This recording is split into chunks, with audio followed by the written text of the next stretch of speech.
Hi അസ്സലാമു അലൈക്കും welcome back to my channel my tricks and tips. ഇന്ന് വന്നിരിക്കുന്നത് ട്രഡീഷണൽ കലത്തപ്പ റെസിപ്പി ആയിട്ടാണ്. ഇതെൻ്റെ റെസിപ്പിയല്ല, ഇതെൻ്റെ ഉമ്മ ഉണ്ടാക്കുന്ന അടിപൊളിയായിട്ടുള്ള കലത്തപ്പമാണ്. അപ്പോൾ എങ്ങനെയാണ് പെർഫെക്റ്റ് ആയിട്ട് ഒരു കലത്തപ്പം ഉണ്ടാക്കിയെടുക്കുക എന്നുള്ള റെസിപ്പിയാണ് ഞാനിവിടെ കാണിക്കാൻ പോകുന്നത്. അപ്പോൾ കലത്തപ്പം എല്ലാവരും ഉണ്ടാക്കിയാൽ അത്ര പെർഫെക്റ്റ് ആയിട്ട് വരില്ല എന്ന് പല ആളുകൾ പറഞ്ഞ് ഞാൻ കേട്ടിട്ടുണ്ട്.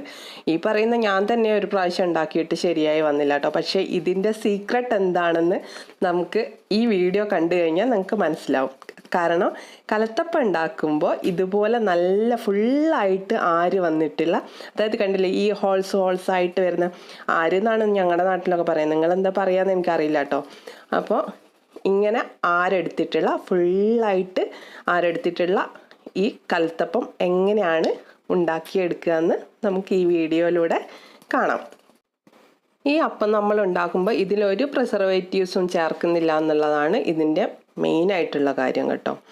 ഞാനിവിടെ എടുത്തിട്ടുള്ളത് പച്ചരിയും കുറച്ച് ഉണങ്ങലരിയാണ്. ഉണങ്ങലരി എന്ന് പറഞ്ഞാൽ നെല്ലിൽ നിന്ന് നമ്മൾ വേർതിരിച്ചെടുത്തിട്ടുള്ള അരി, അതായത് നെല്ലിൽ നിന്ന് നമ്മൾ പുഴുങ്ങിയിട്ടുള്ള നെല്ലല്ല കേട്ടോ, അല്ലാത്തത്. നമുക്ക് ഇത് വെറും പച്ചരി വെച്ചിട്ട് ഉണ്ടാക്കാം. ഞാനിവിടെ എടുത്തിട്ടുള്ളത് 1 കിലോയും 200 ഗ്രാമും അരിയാണ്. അതായത് 1:200 അരിയാണ് എടുത്തിട്ടുള്ളത്. അതായത് പകുതി പച്ചരിയും പകുതി ഉണങ്ങലരിയുമാണ് എടുത്തിട്ടുള്ളത്.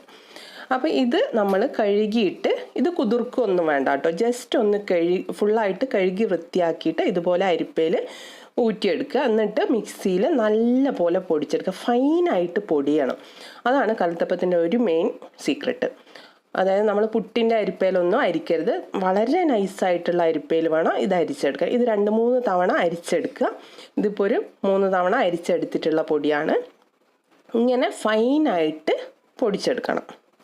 ഒന്നാമത്തെ സീക്രട്ട് പിടികിട്ടിയല്ലോ. പിന്നെ നമുക്ക് ഈ അപ്പം ഉണ്ടാക്കാനായിട്ട് ഒരുപാട് ഇൻഗ്രീഡിയൻസ് ഒന്നും ആവശ്യമില്ല. നമുക്ക് വീട്ടിലുള്ള സാധനങ്ങൾ വെച്ചിട്ട് തന്നെ ഉണ്ടാക്കിയെടുക്കാൻ പറ്റും. നിങ്ങൾക്ക് വെറും പച്ചരി വേണമെങ്കിൽ അങ്ങനെ ഉപയോഗിക്കാം കേട്ടോ. ഇതിപ്പോൾ 1:200 ശർക്കര, അതായത് നമ്മൾ എത്ര അരിയാണോ എടുക്കുന്നത് അത്രയും അളവിൽ തന്നെ ശർക്കര എടുക്കാം.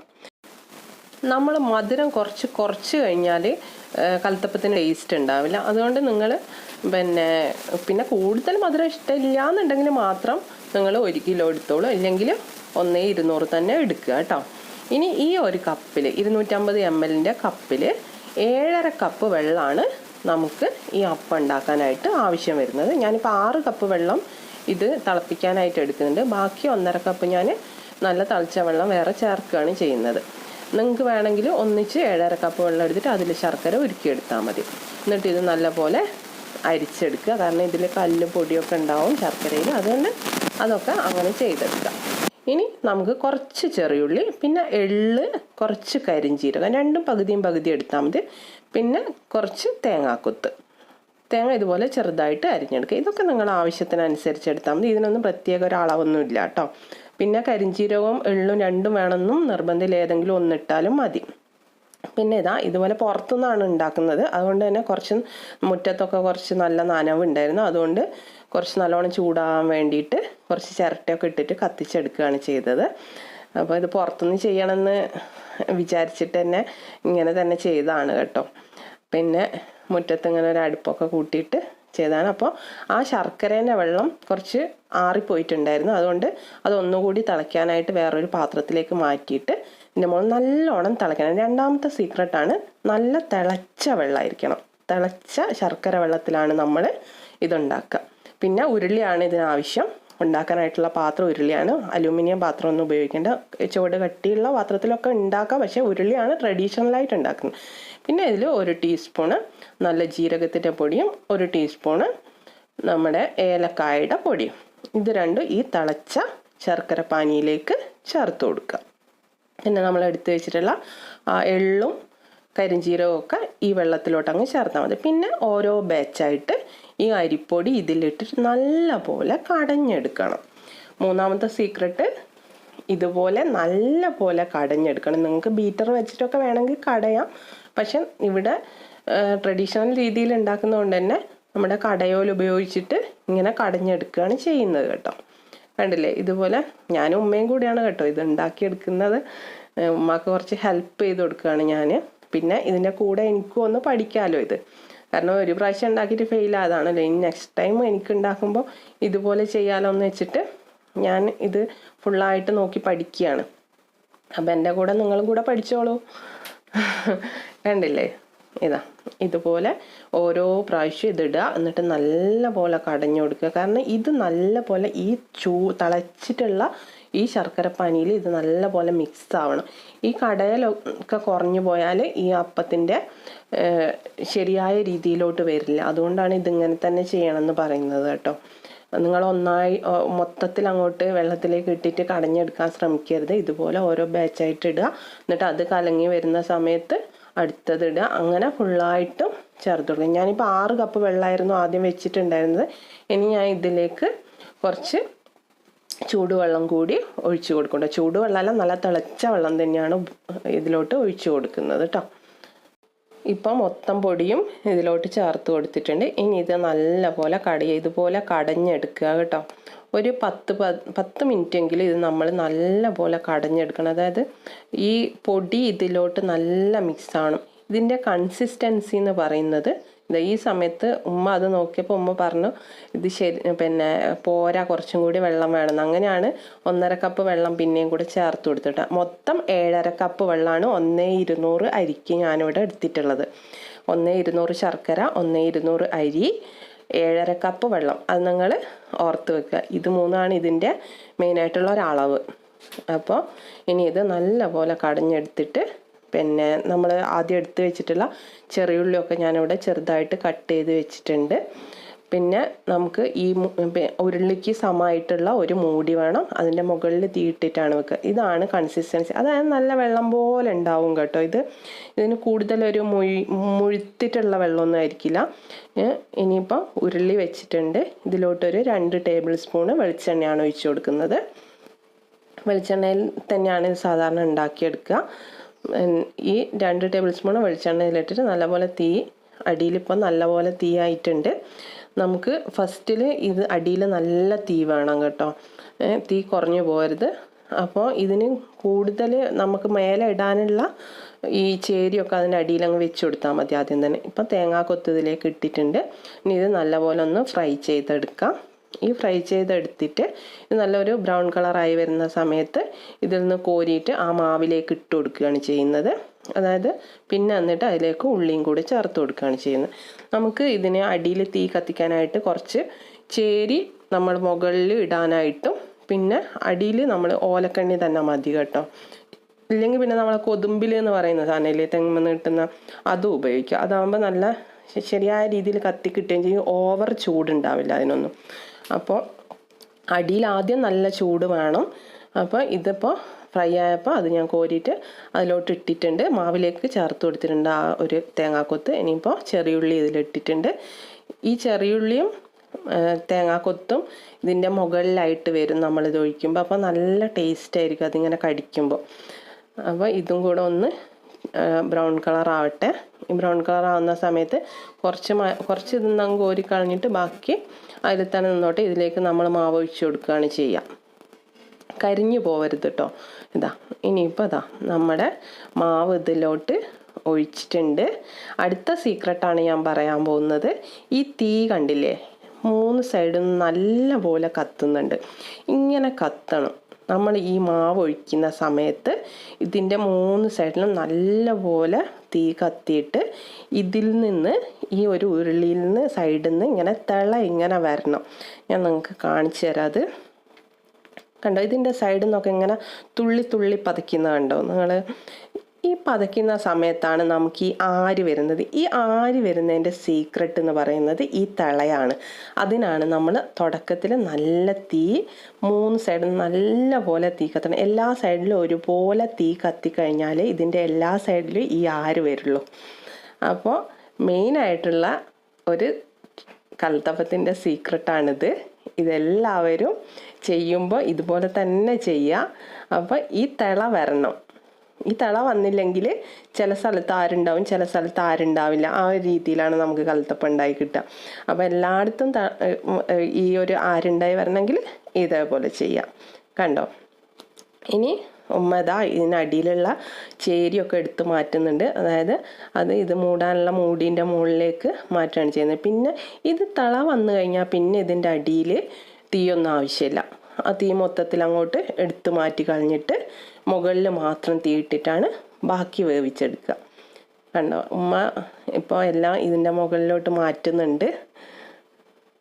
കണ്ടോ, തള വരുന്ന കണ്ടോ നിങ്ങൾ? സൈഡിൽ കൂടെ നല്ല അടിപൊളിയായിട്ട് എല്ലാ സൈഡിൽ നിന്നും തിളയ്ക്കുന്ന കണ്ടോ? ഇതിൻ്റെ എല്ലാ സൈഡിൽ നിന്നും ഇതുപോലെ തള വരണം. അപ്പോൾ എൻ്റെ ഉമ്മാൻ്റെ കലത്തപ്പത്തിൻ്റെ സീക്രട്ട് ഇപ്പോൾ എല്ലാവർക്കും മനസ്സിലായില്ലേ? കാരണം ഉമ്മ എൻ്റെ വീട്ടിൻ്റെ അടുത്തൊക്കെ ഒരുവിധം എല്ലാവർക്കും ഉമ്മയാണ് ഈ ഒരു കലത്തപ്പം ഉണ്ടാക്കി കൊടുക്കുക. പിന്നെ ഞങ്ങളെ ഫാമിലീസിലും എല്ലാവർക്കും ഇത് ഉണ്ടാക്കി കൊടുക്കാറുണ്ട്. കാരണം ഉമ്മയുടെ കലത്തപ്പം എന്ന് പറയുമ്പോൾ ഭയങ്കര ഒരു ഫേമസ് ആണ് ഞങ്ങൾക്ക്. പിന്നെ ഇവിടെയൊക്കെ നിൽക്കുമ്പോൾ ഞങ്ങൾ നാട്ടിൽ പോകുമ്പോൾ ഈ ഒരു കലത്തപ്പം ഉമ്മ എന്തായാലും ഉണ്ടാക്കി തരും. കാരണം ഈ കലത്തപ്പം എല്ലാവർക്കും ഭയങ്കര ഇഷ്ടമാണ്.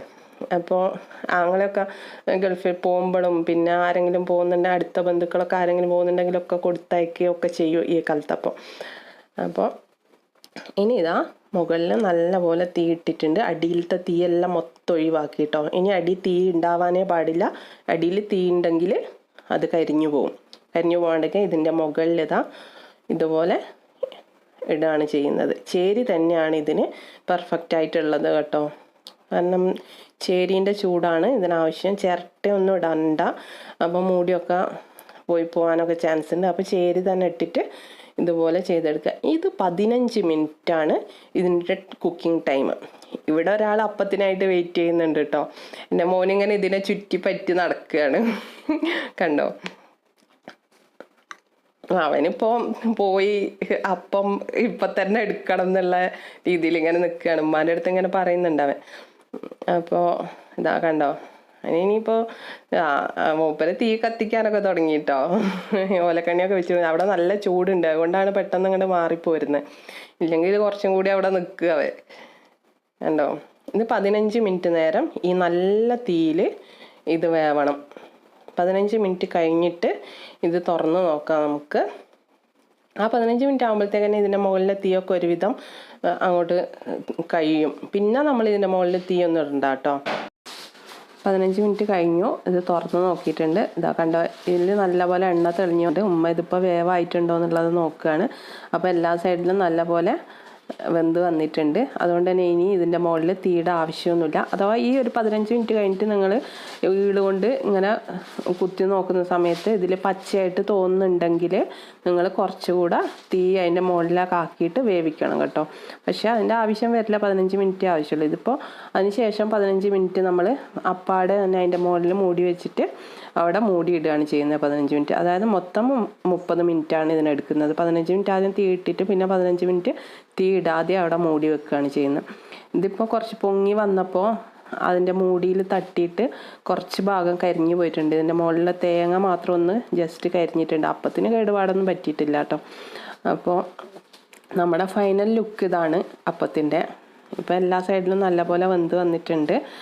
അപ്പോൾ 15 മിനിറ്റ് തീ ഇട്ടിട്ടും 15 മിനിറ്റ് ആ ഉരുളിയുടെ ചൂടിലാണ് ഇത് വേവുന്നത്. അപ്പോൾ ആ രണ്ടാമത്തെ 15 മിനിറ്റിൽ അതിൻ്റെ മുകളിൽ തെളിഞ്ഞ് വന്ന എണ്ണയൊക്കെ ആ അപ്പം അബ്സോർബ് ചെയ്തിട്ടുണ്ട് കേട്ടോ. നല്ല സോഫ്റ്റ് ആയിട്ടുള്ള അപ്പമാണ്. ഇനി ഇത് നല്ലപോലെ തണുക്കണം. അതായത് ഉരുളീൻ്റെ ചൂട് മൊത്തത്തിൽ അങ്ങോട്ട് പോകുമ്പോഴാണ് നമ്മളിത് ഒരു വാഴേൻ്റെ ഇല വാട്ടിയെടുത്തിട്ട് അതിലോട്ട് മാറ്റുകയാണ് ചെയ്യുന്നത്. ഇനിയിപ്പോൾ കൈ കൊണ്ട് തന്നെ ഇതിപ്പോൾ നല്ലപോലെ വിട്ട് വന്നിട്ടുണ്ട് ഉരുളിയിൽ നിന്ന്. കണ്ടില്ലേ? നിങ്ങൾക്ക് അഥവാ അങ്ങനെ ഒരു സൈഡ് വരുന്നില്ല എന്നുണ്ടെങ്കിൽ ഒരു കത്തി കൊണ്ടോ സ്പൂണ് കൊണ്ടോ ഒക്കെ ഒന്ന് വിടിയിച്ചെടുത്താൽ മതി. അപ്പോൾ ഇത് ചൂടോട് കൂടി ഒരിക്കലും ഈ അപ്പം ഇതിന്ന് മാറ്റാൻ പാടില്ല. അപ്പം അടിയിൽ പിടിച്ചു പോകും. ഇപ്പോൾ കണ്ടില്ലേ, ഇത് നല്ല തണുത്ത് കഴിഞ്ഞതിന് ശേഷം മാത്രം മാറ്റുകയാണെങ്കിൽ ഇതുപോലെ നല്ല പെർഫെക്റ്റ് ആയിട്ട് നമുക്ക് ഇതിന്ന് മാറ്റിയെടുക്കാൻ പറ്റും. കണ്ടില്ലേ, ഇതിപ്പോൾ അപ്പത്തിൽ തീരെ കരിയൊന്നും പിടിച്ചിട്ടില്ല, നല്ല റെഡി അപ്പമായിട്ട് വന്നിട്ടുണ്ട്. പിന്നെ ഇതിൻ്റെ എല്ലാ സൈഡിലും ആര് വന്നിട്ടുള്ള ആ ഹോൾസ് നിങ്ങൾക്ക് കാണാൻ പറ്റുന്നുണ്ടാവും. ഞാൻ കുറച്ചുകൂടെ അടുത്തുനിന്ന് കാണിച്ചു തരാം. കണ്ടോ, എല്ലാ സൈഡിലും ഇതുപോലെ ആര് വന്നിട്ടുണ്ട്. അപ്പോൾ ഉമ്മാൻ്റെ കലത്തപ്പ റെസിപ്പിയുടെ സീക്രട്ടൊക്കെ എല്ലാവരും കണ്ടല്ലോ. ഇനി നിങ്ങൾ എല്ലാവരും ഇതുപോലെ ഒന്ന് ട്രൈ ചെയ്ത് നോക്കുക. എന്നിട്ട് അഭിപ്രായങ്ങളെല്ലാം കമൻറ്റ് ബോക്സിൽ അറിയിക്കുക. നിങ്ങൾക്ക് ഈ ഒരു റെസിപ്പി ഇഷ്ടമായിട്ടുണ്ടെങ്കിൽ നിങ്ങൾ ലൈക്ക് ചെയ്യാനും കമൻറ്റ് ചെയ്യാനും ഷെയർ ചെയ്യാനും ഇതുവരെ എൻ്റെ ചാനൽ സബ്സ്ക്രൈബ് ചെയ്തിട്ടില്ല എന്നുണ്ടെങ്കിൽ സബ്സ്ക്രൈബ് ചെയ്യാനും മറക്കരുത്. നിങ്ങൾക്ക് അഥവാ ഈ റെസിപ്പി ഇഷ്ടപ്പെട്ടില്ല എന്നുണ്ടെങ്കിൽ ഡിസ്ലൈക്ക് ചെയ്യണം, അതും മറക്കരുത്. ഈ അപ്പത്തിൻ്റെ മുകൾ ഭാഗം കുറച്ച് കരിഞ്ഞു പോയാൽ എന്താ വെച്ചാൽ ബാറ്റർ കുറച്ച് കൂടുതലുണ്ടായിരുന്നു. അപ്പോൾ കുറച്ച് ബാറ്റർ അവിടെ വെക്കണ്ടെന്ന് വെച്ചിട്ട് മൊത്തത്തിൽ അങ്ങോട്ട് ഒഴിക്കുകയും ചെയ്തു. അപ്പോൾ അത് മൂടിയിലേക്ക് പൊന്തി വന്നിട്ട് മൂടി തട്ടിയിട്ടാണ് ആ ഒരു തേങ്ങ കുറച്ച് കരിഞ്ഞു പോയത്. അപ്പോൾ നിങ്ങൾ എപ്പോഴും ഉണ്ടാക്കുമ്പോൾ ഒരു 1/4 ഭാഗം മാത്രം ബാറ്റർ ഒഴിക്കുന്ന രീതിയിൽ ഉണ്ടാക്കുക, ഇല്ലെങ്കിൽ ഇതുപോലെ കുറച്ച് കരിഞ്ഞു പോകും കേട്ടോ. എന്തായാലും എല്ലാവരും ഒരിക്കലെങ്കിലും ഈ ഒരു അപ്പം ട്രൈ ചെയ്ത് നോക്കുക. കലത്തപ്പം എന്നൊക്കെ പറയുന്നത് നല്ല ഒരു ട്രഡീഷണൽ ഐറ്റമാണല്ലോ. അപ്പോൾ എല്ലാവരും ഇത് ഉണ്ടാക്കാൻ മടിക്കുന്നതിൻ്റെ കാരണം ഇത് പെർഫെക്റ്റ് ആയില്ലെങ്കിലോ എന്നുള്ളൊരു തോന്നൽ കൊണ്ടാണ്. പക്ഷേ ഈ ഒരു റെസിപ്പി ഞാൻ ഈ പറഞ്ഞ രീതിയിൽ നിങ്ങൾ ഫോളോ ചെയ്യുകയാണെങ്കിൽ തീർച്ചയായിട്ടും നിങ്ങൾക്ക് എല്ലാവർക്കും ഇതുപോലെ തന്നെ ഉണ്ടാക്കിയെടുക്കാൻ പറ്റും. വളരെ ടേസ്റ്റി ആയിട്ടുള്ള ഒരു അപ്പമാണ്. അതുകൊണ്ട് എല്ലാവരും ചെയ്ത് നോക്കുക. നിങ്ങളുടെ വിലയേറിയ കമൻസുകൾ ഞാൻ പ്രതീക്ഷിക്കുന്നത്, അത് നല്ലതായാലും മോശമായാലും നിങ്ങൾ അറിയിക്കണം. കാരണം അത് അറിയാൻ എനിക്ക് വളരെയധികം ആകാംക്ഷയുണ്ട്. അതുകൊണ്ട് നിങ്ങളെല്ലാവരും ഇതൊന്ന് ട്രൈ ചെയ്യുക. അതിന് ശേഷം നിങ്ങൾ കമൻറ്റ് ബോക്സിൽ കമൻറ്റ് അറിയിക്കുക. ഇവിടെ മക്കൾ ഇപ്പോൾ കഴിക്കാൻ തുടങ്ങിയിട്ടുണ്ട്. മോനിപ്പോൾ എല്ലാവർക്കും സെർവ് ചെയ്യാണ്. പിന്നെ ഇത് ഉണ്ടാക്കിയെടുക്കുമ്പോൾ നിങ്ങൾക്ക് വെറും പച്ചരി മാത്രം യൂസ് ചെയ്തിട്ട് ഇത് ഉണ്ടാക്കിയെടുക്കാം. പിന്നെ നമ്മുടെ ബസ്മതി റൈസിലൊക്കെ ഉണ്ടാക്കുന്നുണ്ട് ആളുകൾ. അപ്പോൾ അങ്ങനെ വേണമെങ്കിലും ചെയ്തിട്ട് നിങ്ങളുടെ കയ്യിൽ ഏത് അരിയാണോ ഉള്ളത് അത് വെച്ചിട്ട് നിങ്ങൾക്ക് ഇത് ചെയ്തെടുക്കാം. പച്ചരി ആ ഒരു ടൈപ്പിലുള്ള അരി ആയിരിക്കണം. പിന്നെ ബോയിൽഡ് റൈസ് തന്നെയായിട്ട് ഉപയോഗിക്കരുത്. അപ്പോൾ എല്ലാവർക്കും നല്ല ഒരു ദിനം ആശംസിക്കുന്നു. അടുത്ത വീഡിയോ ആയിട്ട് കാണാം. Bye bye.